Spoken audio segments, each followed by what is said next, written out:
नमस्कार और the deep dive में आपका स्वागत है। आज हम बात कर रहे हैं एक ऐसी जगह की जो भूगोल की किताबों से ज़्यादा दर्शन की किताबों में जिंदा है। एक शहर जो सिर्फ शहर नहीं बल्कि एक विचार है, काशी। हमारे पास कुछ बहुत ही दिलचस्प सोर्सेज हैं। Diana L E. की किताब Kashi, the city of light, Jonathan Parry की किताब बनारस, सिटी ऑफ लाइट से इंसाइट्स, स्कंद पुराण का काशी खंड और काशी पर कुछ डिटेल्ड रिसर्च नोट्स भी हैं। तो आज हमारा मिशन ये समझना है कि काशी असल में है क्या। क्या ये सिर्फ वाराणसी का पुराना नाम है, या सिर्फ एक तीर्थ स्थल, या कुछ और भी गहरा है। चलिए इस गुत्थी को सुलझाते हैं। सबसे पहला और सबसे बड़ा सवाल तो यही है, काशी और वाराणसी। ज्यादातर लोग, सच कहूं तो मैं भी, इन्हें एक ही चीज समझती थी। क्या ये सही है? ये सवाल ही पूरी चर्चा का केंद्र है। हम्म। और यहीं से काशी का असली कॉन्सेप्ट समझ में आता है। हम्म। हमारे सोर्सेज के मुताबिक काशी और वाराणसी एक नहीं है। हम्म। और ये सिर्फ सिमेंटिक्स नहीं है, हम्म। ये एक फंडामेंटल अंतर है। हम्म। देखिए, वाराणसी एक भौगोलिक, एक एडमिनिस्ट्रेटिव शहर का नाम है। हम्म। कहा जाता है कि इसका नाम वरुणा और 80 नदियों के बीच की जमीन होने की वजह से पड़ा। हम्म। इसकी एक तहसील है, हम्म। एक नगर निगम है। राइट, ए म्यूनिसिपैलिटी। एग्जैक्टली। लेकिन काशी काशी एक क्षेत्र है, एक पवित्र स्थान, हम्म। सेक्रेट स्पेशल यूनिट, हम्म। जहां भूगोल, धर्म, अनुष्ठान और समय सब एक दूसरे में घुल जाते हैं। हम्म। डायनाइक इसे एक कॉस्मोग्राम कहती हैं, हम्म। मतलब ब्रह्मांड का एक नक्शा। अच्छा। तो सीधे शब्दों में कहें तो काशी वाराणसी के अंदर मौजूद एक मेटाफिजिकल स्पेस है। हम्म। वाराणसी तो बस उसका भौतिक शरीर है, हम्म। काशी उसकी आत्मा है। ये तो बहुत फैसिनेटिंग है। मतलब हम एक शहर के अंदर एक वैचारिक, एक स्पिरिचुअल शहर की बात कर रहे हैं। तो फिर ये काशी शब्द, इसका मतलब क्या है? कहाँ से आया ये नाम? यहाँ सबसे दिलचस्प बात यह है कि काशी शब्द संस्कृत की काश धातु से आया है। काश। हाँ, काश, जिसका मतलब है चमकना या प्रकाशित करना। और यह सिर्फ पोएटिक नहीं है, इसका एक बहुत गहरा दार्शनिक मतलब है। काशी को ज्ञान यानी जाना की भूमि माना गया है। अच्छा, तो सिटी ऑफ लाइट का मतलब सिर्फ गंगा के किनारे जलते दियों से नहीं, बल्कि ज्ञान की रोशनी की बात हो रही है। मैंने ये कभी इस तरह से नहीं सोचा था। बिल्कुल, यहाँ मुक्ति का आधार केवल कर्मकांड नहीं, बल्कि ज्ञान है। काशी वो जगह है जो इल्यूमिनेट करती है, जो अज्ञान के अंधकार को दूर करती है। इसीलिए इसका सबसे पुराना और सबसे मौलिक नाम काशी है। बनारस या वाराणसी तो बहुत बाद के नाम हैं। ज्ञान की भूमि। और ये कॉन्सेप्ट कितना पुराना है? क्योंकि कई पवित्र शहर तो बाद में स्थापित हुए। उन्हें किसी राजा या संत ने पवित्र बनाया। काशी के साथ भी ऐसा ही है क्या? नहीं, काशी के साथ ऐसा बिल्कुल नहीं है। ये कोई बाद में बनाया गया धार्मिक केंद्र नहीं है। इसकी प्राचीनता ही इसकी पवित्रता का सोर्स है। इसका जिक्र ऋग्वेद में काशी जनपद के रूप में मिलता है। अथर्ववेद में भी इसका जिक्र है। महाभारत में भी तो है। हाँ, महाभारत में तो काशी नरेश की एक बड़ी भूमिका है। ये सब ईसा से सदियों पहले की बात है। चीनी यात्री हुइनजांग, जो 7वीं शताब्दी में भारत आए थे, उन्होंने भी इसे गंगा किनारे बसा एक बड़ा, समृद्ध और घनी आबादी वाला शहर बताया था। उनके लेखों से पता चलता है कि शहर में तब भी शिव की पूजा का बहुत महत्व था। तो हम एक ऐसे शहर की बात कर रहे हैं जो प्री बुद्धिस्ट और प्री मौर्यन है। वाओ! ये इसे दुनिया के सबसे पुराने लगातार बसे हुए शहरों में से एक बनाता है। यहाँ पर एक बात बहुत हैरान करती है। काशी का शिव के साथ जो संबंध है, वो बाकी शहरों जैसा नहीं है ना? अयोध्या राम की जन्मभूमि है, मथुरा कृष्ण की, लेकिन हमारे सोर्सेज बताते हैं कि काशी का जुड़ाव शिव के किसी अवतार या उनके जीवन की किसी घटना से नहीं, बल्कि उनके शाश्वत, उनके इटर्नल रूप से है। इसका क्या मतलब है? आपने बिल्कुल सही पॉइंट पकड़ा है। यही काशी को यूनिक बनाता है। दूसरे तीर्थों में देवता किसी खास लीला के लिए आते जाते हैं, लेकिन काशी में शिव का स्थायी निवास है। स्कंद पुराण का काशी खंड, जो इस विषय पर सबसे अथॉरिटेटिव टेक्स्ट माना जाता है, वो काशी को अविमुक्त क्षेत्र कहता है। अविमुक्त क्षेत्र, इसका शाब्दिक अर्थ क्या होगा?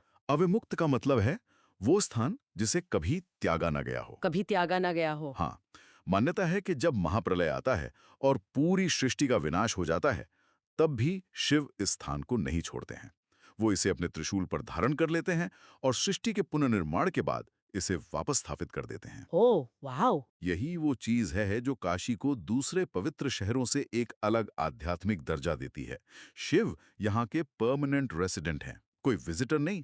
परमानेंट रेजिडेंट, ये आइडिया ही अपने आप में बहुत पावरफुल है। मतलब ये शहर कॉस्मिक टाइम से भी परे है। जब सब कुछ खत्म हो जाएगा तब भी काशी रहेगी। ये सोचना ही कितना गहरा है। इसी से जुड़ा हुआ एक और एस्पेक्ट है, काशी को महाशमशान या सिटी ऑफ डेथ भी कहा जाता है। ये सुनने में थोड़ा नकारात्मक, थोड़ा मॉर्बिड लगता है, लेकिन सोर्सेस कुछ और ही कहानी बताते हैं। हाँ, और यहीं पर जॉनथन पैरी और डायना एग की इनसाइट्स बहुत काम आती हैं। देखिए, पश्चिमी नजरिए से देखें तो मौत एक टैबू है, एक प्राइवेट अफेयर है जिसे समाज की नजरों से दूर रखा जाता है। लेकिन काशी में मृत्यु एक उत्सव तो नहीं, पर जीवन का एक एक्सेप्टेड पब्लिक फैक्ट है। यहाँ दाह संस्कार कोई ऐसी चीज नहीं जिसे छुपाया जाए। बल्कि ये जीवन का एक सामान्य और स्वीकृत हिस्सा है। बिल्कुल। मैंने भी सोर्सेज में पढ़ा कि आप घाटों पर देखेंगे कि एक तरफ बच्चे पतंग उड़ा रहे हैं, लोग चाय पी रहे हैं, कॉमर्स हो रहा है, और कुछ ही मीटर की दूरी पर चिताएं जल रही हैं। एग्जैक्टली। सब कुछ पब्लिक व्यू में है। एग्जैक्टली। जॉनथन पैरी अपनी किताब में इसी सोशल फिनोमिनन को एक्सप्लोर करते हैं। वो बताते हैं कि बनारस में मौत को रोजमर्रा की जिंदगी में इंटीग्रेट कर लिया गया है, उसे समाज से अलग नहीं किया गया। मणिकर्णिका घाट, जैसा कि आपने बताया, शायद दुनिया का सबसे पुराना लगातार इस्तेमाल होने वाला शमशान घाट है। कहते हैं यहाँ की चिता की आग कभी ठंडी नहीं हुई। अच्छा। ये सिर्फ शरीर के विनाश का स्थान नहीं है, बल्कि ये अहंकार के विनाश का प्रतीक है। ये हमें हर पल याद दिलाता है कि सब कुछ नश्वर है। हम्म। ये एक बहुत ही अलग सोशियो साइकोलॉजिकल अप्रोच है मृत्यु को देखने की। हाँ। और इसी से जुड़ा है तारक मंत्र का विश्वास। सोर्सेज में इसके बारे में पढ़कर तो मेरे रोंगटे खड़े हो गए। ये क्या है, मुझे ये कॉन्सेप्ट बहुत प्रोफाउंड लगा। ये काशी की स्पिरिचुअलिटी का कोर बिलीफ है। ये सिर्फ एक पौराणिक कथा नहीं, बल्कि एक गहरा दार्शनिक विचार है। मान्यता है कि काशी में मृत्यु के समय स्वयं शिव कान में तारक मंत्र सुनाते हैं। तारक का अर्थ है तारने वाला, जो भवसागर से पार ले जाए। एक मिनट, मतलब भगवान खुद गुरु बनकर आ रहे हैं? हाँ, यही इसका सबसे गहरा मतलब है। It's the final knowledge transmission. ये गुरु शिष्य परंपरा का मृत्यु तक विस्तार है। शिव यहाँ आदि गुरु, अ कॉस्मिक टीचर के रूप में है। राइट। अगर हम इसे बड़ी तस्वीर से जोड़कर देखें तो ये उपनिषदों की ज्ञान मार्ग की परंपरा से सीधे जुड़ता है, ना कि सिर्फ कर्मकांड से। काशी में मुक्ति का आधार सिर्फ यज्ञ या पूजा नहीं, बल्कि ज्ञान है। और वो अंतिम ज्ञान, द फाइनल लिबरेटिंग नॉलेज, अंत समय में स्वयं शिव प्रदान करते हैं। ये एक एक्स्ट्रॉर्डिनरी बिलीफ है। वाकई। तो इसका मतलब ये है कि इस सेक्रेट स्पेस को चलाने का, इसे मैनेज करने का भी एक पूरा सिस्टम है। जैसे कि मंदिर, घाट, काल भैरव, ये सब बस ऐसे ही नहीं है। इनका एक स्पेसिफिक रोल है इस कॉस्मिक ऑर्डर में। बिल्कुल। ये सब रैंडम नहीं है, बल्कि एक कॉस्मिक ऑर्डर का हिस्सा है जो शहर के स्पिरिचुअल ग्रामर को बनाता है। सबसे पहले काशी विश्वनाथ मंदिर को लेते हैं। विश्वनाथ का मतलब है विश्व के नाथ या Lord of the universe. Okay. तो ये मंदिर सिर्फ एक देवता का घर नहीं है, ये कॉस्मिक सेंटर का प्रतीक है। A pillar connecting heaven and birth. इसका इतिहास भी काशी की कहानी कहता है। सोर्सेज में इसके बार बार तोड़े जाने और फिर से बनाए जाने का जिक्र है। हाँ, इसका बार बार तोड़ा जाना और फिर से बनाया जाना, खासकर 18वीं सदी में मराठा रानी अहिल्याबाई होलकर द्वारा, भारतीय सभ्यता की रेजिलियंस और कंटिन्यूटी का एक जीता जागता रिकॉर्ड है। ये दिखाता है कि काशी का महत्व किसी एक इमारत में नहीं, बल्कि उस कॉन्सेप्ट में है जिसे बार बार स्थापित किया जा सकता है। सोर्सेज में ज्ञानवापी मस्जिद का भी जिक्र है, जो इसके ठीक बगल में है। इस पर सोर्सेज का क्या कहना है? सोर्सेज इसे एक थियोलॉजिकल कॉन्ट्रडिक्शन के तौर पे नहीं, बल्कि एक हिस्टोरिकल लेयरिंग के रूप में देखते हैं।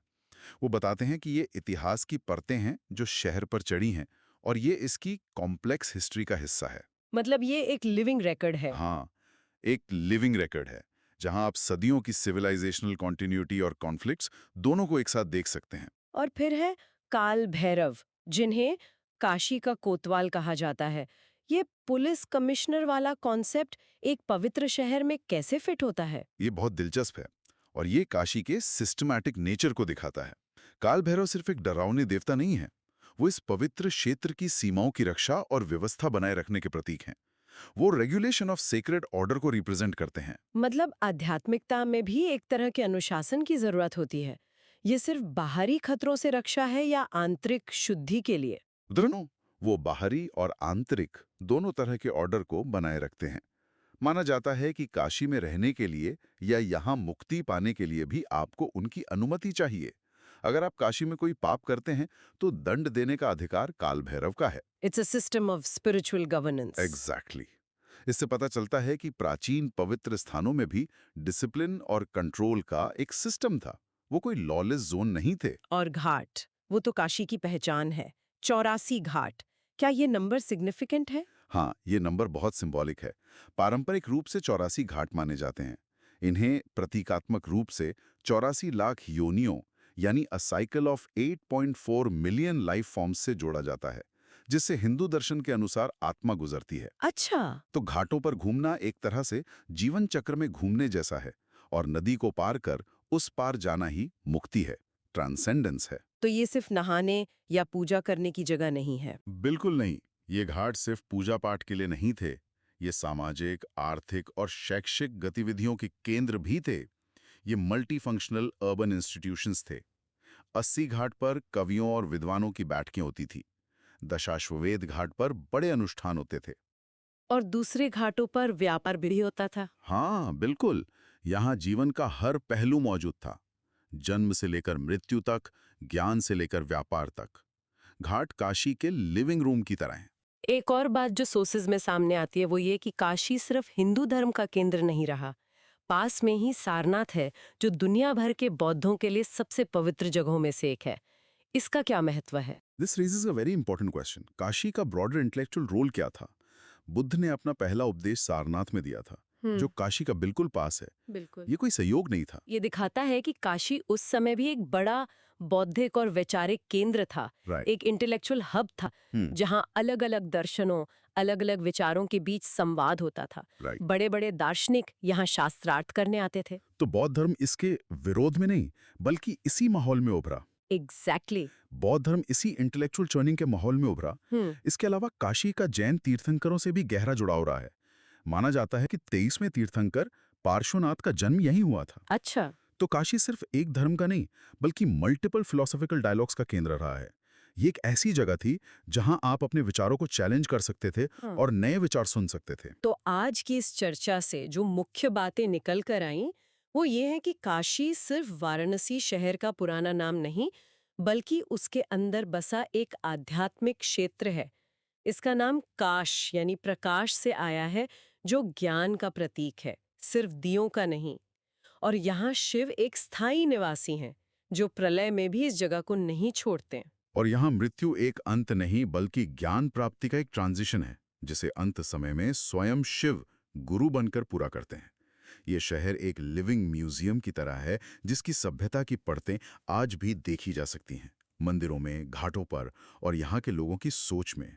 वाकई, ये सब जानने के बाद ऐसा लगता है कि काशी को समझना भारत की आत्मा को समझने जैसा है। और शायद इसीलिए काशी को कहीं और रिक्रिएट नहीं किया जा सकता। आप इंफ्रास्ट्रक्चर मॉडर्नाइज कर सकते हैं, आप नई स्मार्ट सिटीज बना सकते हैं, लेकिन इसके हजारों साल की सिविलाइजेशनल रोल को, इसकी ऑर्गेनिक एवोल्यूशन को रिप्लेस नहीं कर सकते। अंत में एक विचार जिसके साथ हम श्रोताओं को छोड़ सकते हैं: काशी इसलिए महत्वपूर्ण नहीं है कि लोग यहाँ मरते हैं। काशी इसलिए महत्वपूर्ण है क्योंकि ये सिखाती है कि मृत्यु से परे कैसे जाना है। ऐसे और अच्छी वीडियोस के लिए प्लीज लाइक करें और चैनल को सब्सक्राइब करें।